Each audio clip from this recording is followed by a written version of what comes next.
नमस्कार, मैं हूं दीपिका और अब चलिए बुलेटिन की शुरुआत करते हैं इस वक्त की बड़ी खबर के साथ। भोपाल से आ रहे जहां पे कोरोना को लेकर प्रशासन पूरी तरीके से अलर्ट हो चुका है। आरटीपीसीआर के लिए डॉक्टर्स की टीम तैयार है। नए वेरिएंट से निपटने के लिए बनाया गया है अलग से वार्ड में तैयार किए आइसोलेशन बेड और वेंटिलेटर से लैस आईसीयू भी तैयार किया गया है।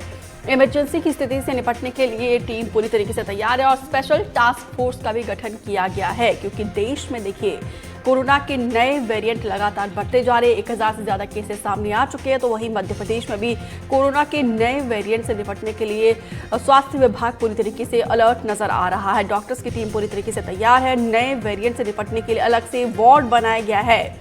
इतना ही नहीं, आइसोलेशन बेड भी तैयार किए गए हैं। वेंटिलेटर से लेस आईसीयू तैयार किए गए हैं। तो देखिए ग्राफिक्स के जरिए हम आपको बता रहे हैं कि किस राज्य में कोरोना के कितने केसेस है। यूपी में 15, बंगाल में 12 केसेस है। तो वहीं देखिए हर दिन ये आंकड़ा बढ़ता जा रहा है। देश में 1110 टोटल केसेस है।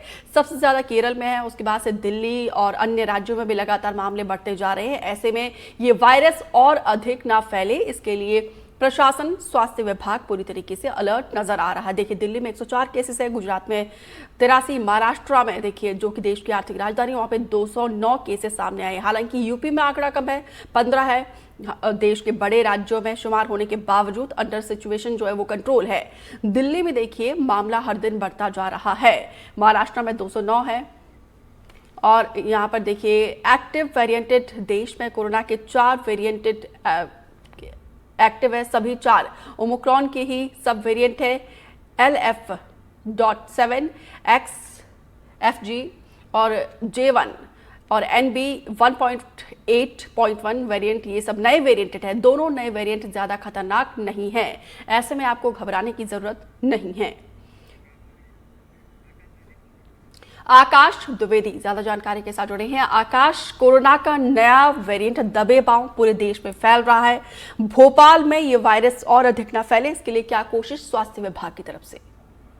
देखिए स्वास्थ्य विभाग पूरी तरीके से तैयार है। भोपाल सीएमएचओ ने यह भी दावा किया है कि जो पहले व्यवस्थाएं कोरोना के समय दुरुस्त की गई थी, उन व्यवस्थाओं को यथावत रखा गया है। जो यहाँ पर ऑक्सीजन की अलग अलग जहाँ पर प्लांट्स लगाए गए, उनकी मॉकड्रिल भी की गई। इसके साथ ही जो आइसोलेशन के लिए बेड्स हैं वो भी पूरी तरीके से तैयार है। हाल ही में जब पाकिस्तान भारत के बीच तनाव था, उस वक्त भी स्वास्थ्य व्यवस्था की तैयारियों को लेकर मॉकड्रिल किया गया था। इस लिहाज से सभी व्यवस्थाएं दुरुस्त की गई, लेकिन फिलहाल अभी घबराने की जरूरत नहीं है, क्योंकि ये केसेस बहुत ज्यादा तेजी से नहीं बढ़ रहे हैं। भोपाल में अभी एक भी नया केस नहीं आया है, लेकिन फिर भी प्रशासन अपने स्तर पर तैयारियां कर रहा है। अगर किसी तरीके की परिस्थितियां जो है वो विपरीत होती हैं तो उनके लिए ताकि तैयार रहें। इस लिहाज से जो आरटीपीसीआर टेस्ट है उनको भी अब तेजी से किया जा रहा है। जिनके अंदर ये लक्षण दिखाई दे रहे हैं वो आरटीपीसीआर टेस्ट करा सकते हैं। हालांकि जो जानकार हैं वो ये कह रहे हैं कि जिन लोगों की इम्यूनिटी मजबूत है उन्हें ज्यादा घबराने की जरूरत नहीं है, लेकिन जिन लोगों को टीबी, कैंसर या फिर सांस संबंधी गंभीर रोग है उन्हें सतर्क रहने की जरूरत है। आकाश, क्या गाइडलाइंस जारी किया गया स्वास्थ्य विभाग के द्वारा? देखिए अभी कोई गाइडलाइन नहीं है। फिलहाल केंद्र सरकार की गाइडलाइन का इंतजार किया जा रहा है। अगर केंद्र सरकार कुछ कोरोना को लेकर नई गाइडलाइन तय करती है तो जरूर उसे मध्य प्रदेश में भी लागू किया जाएगा। जी, बहुत बहुत शुक्रिया आकाश विस्तार से जानकारी देने के लिए। बैतूल में कोरोना के नए सब वेरिएंट आने के बाद से जहां पे लोगों में डर का माहौल है, तो वहीं स्वास्थ्य विभाग को अभी भी बहुत काम करना बाकी है।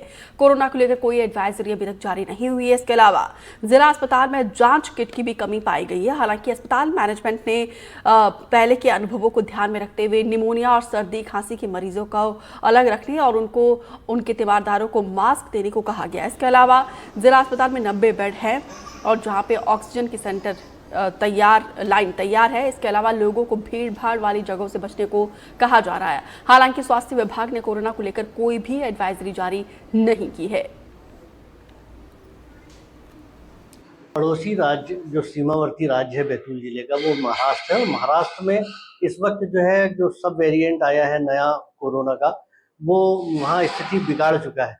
ऐसे में हमारे जिले में क्या इसकी व्यवस्था की गई है, कैसे रोकथाम की जाएगी, क्या हॉस्पिटल्स में व्यवस्थाएं बनाई गई हैं? हमारे साथ यहाँ के आरएमओ हैं, हम उनसे जानेंगे कि क्या क्या व्यवस्थाएं यहाँ की जा रही हैं। क्या शुभ नाम है आपका? मेरा नाम डॉक्टर रानू वर्मा है। मैं आरएमओ और मेडिसिन का डॉक्टर हूँ, यहाँ पे कार्यरत हूँ।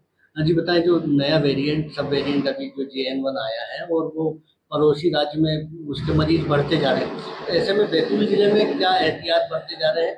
अभी शासन की तरफ से तो कोई गाइडलाइन ऐसी जारी नहीं हुई है, ना ही टेस्टिंग के रिगार्डिंग, ना ही ट्रीटमेंट के रिगार्डिंग। लेकिन जो हमारे पूर्व के अनुभव है उसके आधार पे हमने जो नया वेरिएंट आया है उसके लिए हमारे जो भी समस्त वार्ड इंचार्ज डॉक्टर हैं और नर्सिंग ऑफिसर जो है इंचार्ज, उनको हमने सूचित किया है। उनको हमने एक इंटरनल अपनी गाइडलाइन ये बनाई है कि कोई भी जो संभावित मरीज है जिसको बुखार आ रहा है और सर्दी खांसी हो रही है, ठीक है, वायरल निमोनिया के सिम्टम बोल सकते हैं इसको, तो उनको सामान्य मरीजों से अलग बेड चिन्हित करके उनको उस पर रखना है, उनको मास्क देना है और उनके परिजनों को मास्क देना है। और उनको जो है सामान्य मरीजों से अलग करके हमने आइसोलेशन वार्ड है, वहाँ पे यदि आवश्यकता पड़ती है, पुष्टि हो जाती है कि निमोनिया है, तो उनको अलग उसमें शिफ्ट करने के लिए हमने बोला हुआ है। और अभी ऐसे मरीज हमारे पास अभी फिलहाल में तो नहीं आए हैं जो हमें संभावित वायरल निमोनिया जैसे लग रहे हैं। अपने पास जो है पुराना स्ट्रक्चर भी है और अनुभव भी है। अभी बाकी जो व्यवस्थाएं हैं जो इसमें लगती है, वो किस तरीके से? मुख्य इसमें जो होता है वो ऑक्सीजन होती है आवश्यकता पड़ने पर। तो हमारे पास ऑक्सीजन के 90 बेड करीब अवेलेबल हैं। इस पूरे जो मुख्य जो भवन है 150 बेड का, इसमें से 90 बेड हमारे पास उनका जो सेंट्रलाइज ऑक्सीजन है उससे जुड़े हुए हैं। हमारे पास लिक्विड ऑक्सीजन प्लांट है जिसमें जो की सप्लाई होती है, साथ ही हमारे पास 1000 लीटर प्रति मिनट जनरेट करने वाला भी ऑक्सीजन प्लांट है। तो ऑक्सीजन की किसी प्रकार की भी कोई कमी नहीं है। सारे बेड हमारे पास जो है वो पूर्णतः मतलब ऑक्सीजन वाले हैं, 90 बेड। इसके लिए अभी जांच किट नहीं है, पता है? हाँ, जांच किट के लिए कोई एडवाइजरी या गाइडलाइन नहीं जारी हुई है। अगर शासन जैसे ही करेगा तो हम उसको प्रायोरिटी बेसिस पे यहाँ पे हम चालू कर देंगे। जिस तरह लोग अभी जो घूम रहे हैं वो मास्क नहीं लगा रहे हैं, सैनिटाइजर यूज नहीं कर रहे हैं, उनके लिए क्या कहना चाहेंगे, कैसे बचाव करें? मैं उनसे ये कहना चाहूंगा कि जो जैसे ज्यादा भीड़ भाड़ वाली जगह पे जाते हैं उससे जाने से बचना चाहिए। अनावश्यक रूप से यदि आप जा रहे हैं तो बिल्कुल बचें। यदि आपको जाना पड़ रहा है तो मास्क का उपयोग करें। खासकर जैसे हॉस्पिटल है वो एक भीड़ भाड़ वाली जगह है, यहाँ पे मास्क का उपयोग जो है, जो जनरल पब्लिक के बीच में जा रहे हैं तो जाए, किसी मरीज से मिलने जा रहे हैं तो जाए। कोई व्यक्ति अगर आपको आसपास में ऐसा लग रहा है कि उसको सर्दी खांसी, अचानक से सर्दी खांसी हुई है, बहुत तेजी से बढ़ी है, एकदम से बहुत ज्यादा सर्दी खांसी हुई है, कमजोरी आ रही है, तो उसको थोड़ा सा डॉक्टर से परामर्श लें, उसको मास्क दें, उसके आसपास जो लोग हैं वो मास्क वेयर करें। फ्रिक्वेंट हैंड वॉश के लिए बार बार बोला जाता है वो करें। अपना डाइट अच्छा रखें, स्लीप अच्छा रखें। ये कॉमन सी जो चीज़ है जो सारे वायरल डिसीज में काम आती है। डॉक्टर साहब का कहना है कि जिस तरीके से ये वेरिएंट आया है, हालांकि इससे के बचाव के बहुत सारे साधन हैं और हॉस्पिटल भी और स्टाफ भी पूरी तरह इसको लेके मुस्तैद है, फिर भी जो है जनता को चाहिए कि वो जागरूक हो, मास्क लगाए और सैनिटाइजर का उपयोग करे, भीड़ में कम से कम जाए। अकील अहमद, NDTV, बैतूल।